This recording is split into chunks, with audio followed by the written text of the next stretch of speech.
Hey everyone, welcome to another deep dive. Today we're shifting gears a bit and heading into the world of automotive design. Yeah, getting ready to talk about some seriously cool cars. Exactly. Yeah. And to guide us through this world, we have a true expert in all things automotive design. Well, thanks for having me. I'm excited to dive in. All right, so let's rev our engines and get started.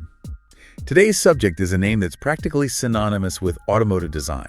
We're talking about Giorgetto Giugiaro. That's right, a legend in the world of car design. This is the guy who penned some of the most iconic cars to ever hit the road. You know, in 1999, he was named Car Designer of the Century. Car Designer of the Century. Wow, that's a pretty big deal, right? It's huge. Think of it like winning an Oscar, but for car design. So where does this design icon story begin? Well, it all starts in a small town in Italy. Giugiaro was born into a family of artists. So you could say creativity was in his blood. So I'm picturing a young Giugiaro sketching Ferraris in his notebook instead of doing his homework. Well, not quite. His early passions actually lay outside the world of cars. He was fascinated by aviation. The sleek lines and powerful forms of airplanes really captured his imagination. And of course, there was painting. That was his first love. So how did he go from painting canvases to designing some of the most recognizable cars in history? A bit of pragmatism and a twist of fate. His art teacher, seeing how tough it can be to make it as a painter, suggested he consider industrial design as a more stable career path. And then at just 17 years old, he got a job at Fiat. 17. I was still trying to figure out how to parallel park at that age. This was back in the days before computers, right? So how on earth did they design cars back then? It was a completely different world. Imagine hand-drawn technical drawings, mastering perspective without any fancy software, learning about every nut and bolt of a car. It was intense. Talk about an old school design boot camp. Yeah. It sounds like he really absorbed everything like a sponge, though. He did, and that strong foundation would serve him well. But a chance encounter changed everything.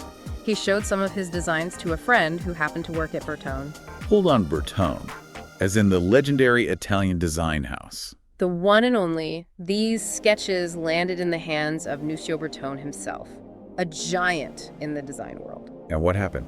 Did Bertone just offer him a job on the spot? Well, he saw something special in Giugiaro's work, a fresh perspective, a raw talent, and he did offer him a job. I can only imagine what was going through Giugiaro's mind at that moment. I mean, talk about a life-changing opportunity. It was. He was only 19 at the time, but he made a bold move. He left the security of Fiat and joined Bertone. That's a serious leap of faith. What drew him to Bertone? The promise of creative freedom and the chance to really make his mark on the automotive world. And boy, did he ever make his mark. I mean, some of his most iconic designs came out of his time at Bertone. Absolutely. We're talking about cars like the Alfa Romeo 2000 Sprint and the Giulia GT cars that are still celebrated for their timeless elegance and sporty charm. All right, so we've got Fiat, Bertone. These are some serious heavy hitters in the car world. And that's just the beginning. Giugiaro's career was anything but ordinary. Well, I, for one, am ready to hear more about this design maverick. So let's hit the gas and dive deeper into the world of Giorgetto Giugiaro. Let's do it. Okay, so we left off with Giorgio making a splash at Bertone. But his journey didn't end there, did it? Oh, not even close. This is a guy who never stood still. He was always pushing boundaries, always innovating. So what came after Bertone? He actually spent a short but impactful period at Ghia, another renowned Italian design studio. Ghia, wow, another legendary name in car design. Exactly. And at Ghia, he continued to create stunning cars like the Maserati Ghibli with its aggressive, shark-like nose. The Ghibli, it's like a rolling sculpture. And then there's the Di Tommaso Mangusta, a mid-engined exotic that still looks futuristic today. I'm sensing a theme here. Yeah. Giugiaro seems to have a knack for designing cars that are both beautiful and ahead of their time. Absolutely. But perhaps his most significant move came in 1968 when he co-founded Italdesign with Aldo Mantovani. Italdesign. Now, this wasn't just another design studio, right? It was a game changer. They offered a complete package to car manufacturers. From initial sketches to fully functional prototypes, they even handled engineering and development. So they were basically a one-stop shop for car design and development. Exactly. And this innovative approach revolutionized the automotive industry. It allowed smaller manufacturers to compete with the big players by giving them access to world-class design and engineering. That's brilliant.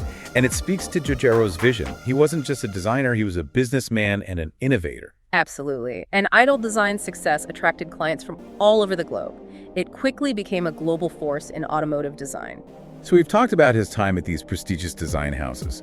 But let's get down to the cars themselves. What are some of the standout Giugiaro designs that really cemented his legacy? Well, we've already mentioned some of the exotics, but what's remarkable about Giugiaro is that he could design for the masses just as well as he could design for the elite. So we're not just talking about supercars. We're talking about everyday cars that people could actually afford. Yeah, exactly. And one of the most iconic examples of that is the Volkswagen Golf. Ah, the Golf. The car that practically defined the hatchback segment. It was revolutionary when it debuted in the early 70s. It offered practicality, space, and style in a compact package. It's amazing how that design has endured. It's still one of the best-selling cars in the world. And that's a testament to Giugiaro's ability to create designs that are both timeless and functional.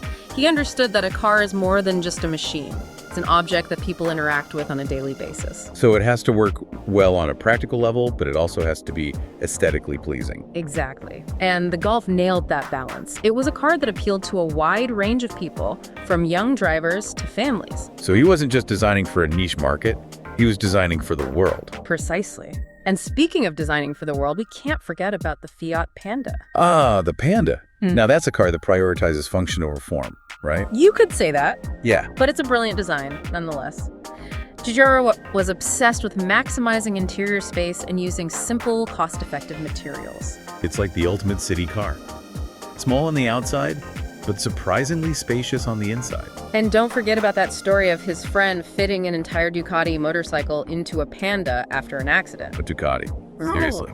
That's incredible. Okay, now I'm convinced the Panda might not be the prettiest car on the road, but it's definitely one of the most practical. And that's what makes Giugiaro so special. He wasn't afraid to design cars that were unconventional or even a bit quirky if it meant they served their purpose well. He was all about solving problems and making people's lives easier. Exactly. And his designs reflect that, whether it's the humble Panda or the sleek Alfa Romeo Alfa Sud. So we've talked about the Golf, the Panda, the Alfa Sud.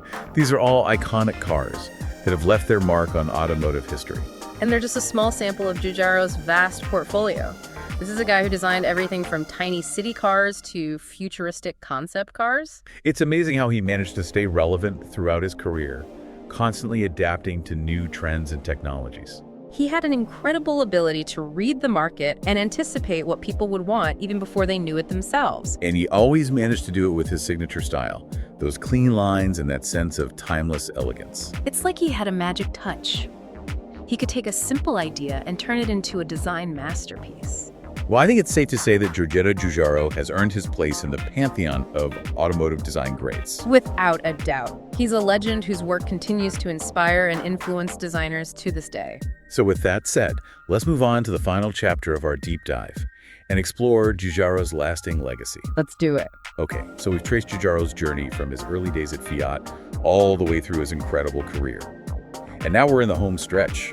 It's time to talk about his lasting impact. His legacy is huge. Where do we even begin? Well, let's start with something concrete. What are some of the specific innovations or design trends that he pioneered that we still see on the roads today? Well, I think one of the most obvious examples is the hatchback. I mean, look at the Volkswagen Golf Mart. It's everywhere. The Golf. Yeah, that's a car that's been a bestseller for decades. Yeah. What made it so revolutionary? Before, the Golf hatchbacks were seen as kind of basic, utilitarian, not exactly stylish. Oh, kind of boxy and practical. Exactly. But Giugiaro changed all that with the Golf. He proved that a hatchback could be practical and stylish and fun to drive. It's amazing how that design has stood the test of time. It really is. And it's not just the Golf. Think about the Fiat Panda, too. It was another game changer in the world of small city cars. The Panda, yeah, it's not exactly a head turner, but it's so practical. Exactly. And that was Giugiaro's genius. He understood that sometimes function comes before form, especially in a city car. So it's not always about designing the flashiest car. It's about designing the right car for the right purpose. Absolutely. And Giugiaro was a master at that. He could design anything from a supercar to a tiny city car, and he always nailed the brief. But it wasn't just about practicality and functionality. Giugiaro also played a key role in shaping how we think about aerodynamics in car design. Oh, absolutely. Back in the 60s and 70s, fuel efficiency wasn't as big of a deal as it is today, but Giugiaro was already thinking about it. So he was ahead of the curve. Way ahead. Yeah. He understood that reducing drag wasn't just good for performance, it was also good for the environment. Makes sense.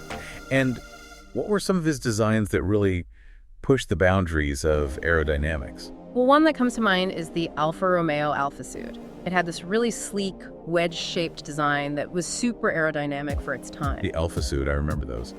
They were known for being pretty sporty. Yeah, and a lot of that was thanks to its aerodynamics. It was a car that could really cut through the air. It's fascinating to think how those early experiments in aerodynamics have influenced the design of even the most high-performance supercars today. Totally. It's all about cheating the wind, reducing drag, squeezing out every last bit of speed and efficiency. And Giugiaro was one of the pioneers of that approach. Absolutely.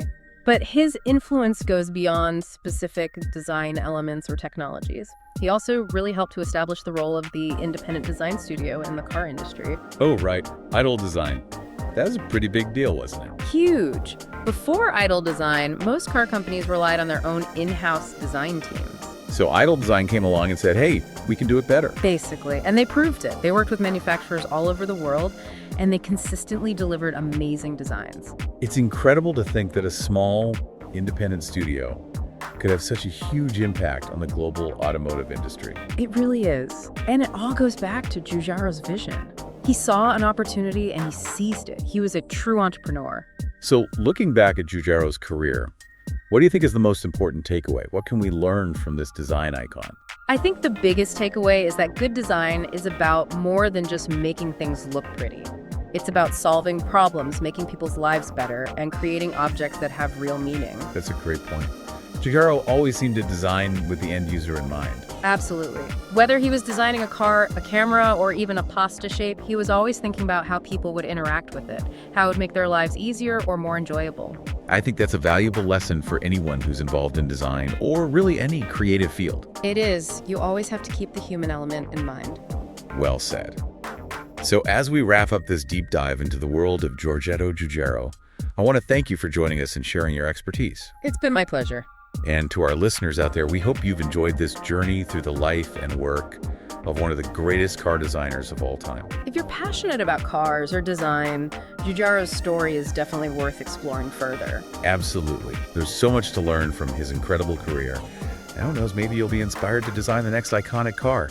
Or maybe just a really awesome pasta shape. Hey, you never know. Yeah. So until next time, keep those creative engines running, and we'll see you on our next deep dive. See ya!